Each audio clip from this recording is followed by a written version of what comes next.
The best case for fiscal policy is during a recession caused by an aggregate demand shock. But even with this best case scenario, it's still difficult to effect change. An ideal stimulus is timely, targeted, and temporary.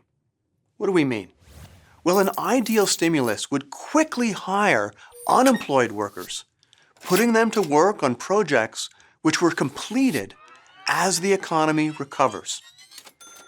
This is ideal because an unemployed worker has a low opportunity cost, so that's the best time to hire.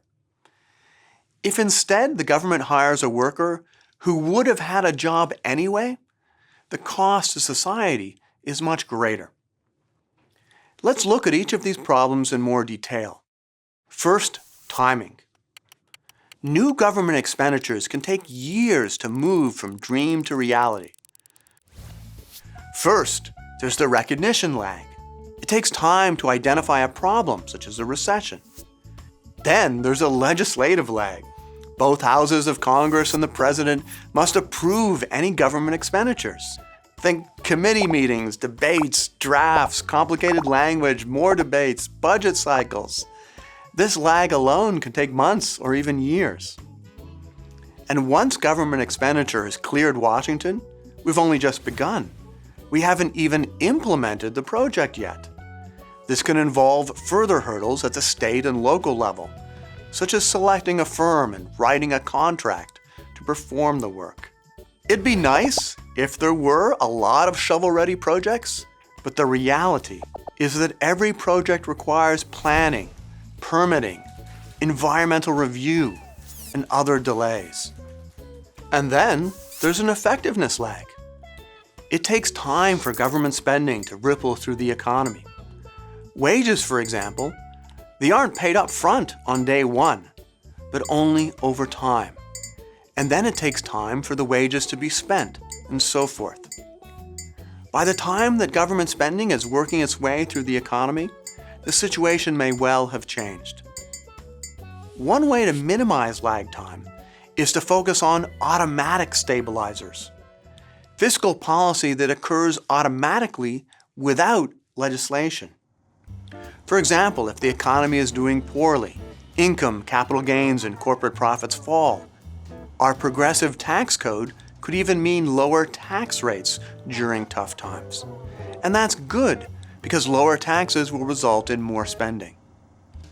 Welfare and unemployment insurance also automatically kick in when individuals are hurting financially. So these payments, they're also timely and targeted. Targeted not only on the population that needs the funds the most, but on the population that is most likely to spend the money quickly, boosting the rest of the economy. Most economists, therefore, favor automatic stabilizers. Now let's turn to targeting. Ideally, we would want to hire unemployed workers, but that isn't always possible. The very term shovel-ready suggests construction workers.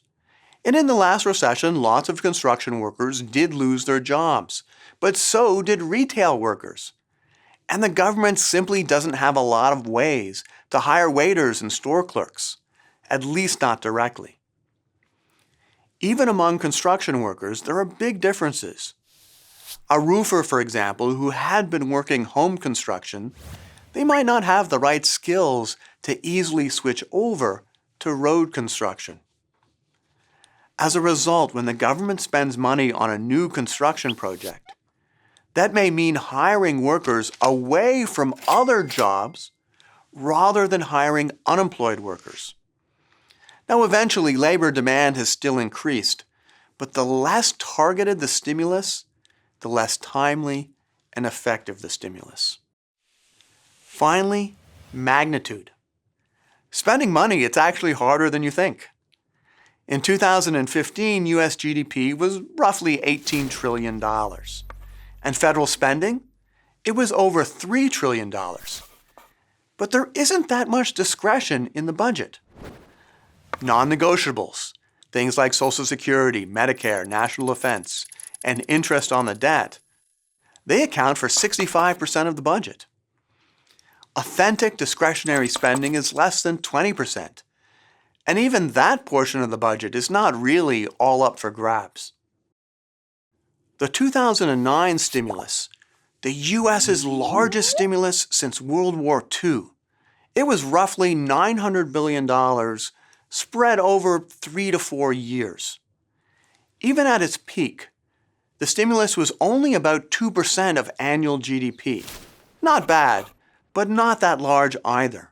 So even assuming that everything else goes right in theory and practice, it may be difficult to spend enough to fully offset an aggregate demand shock.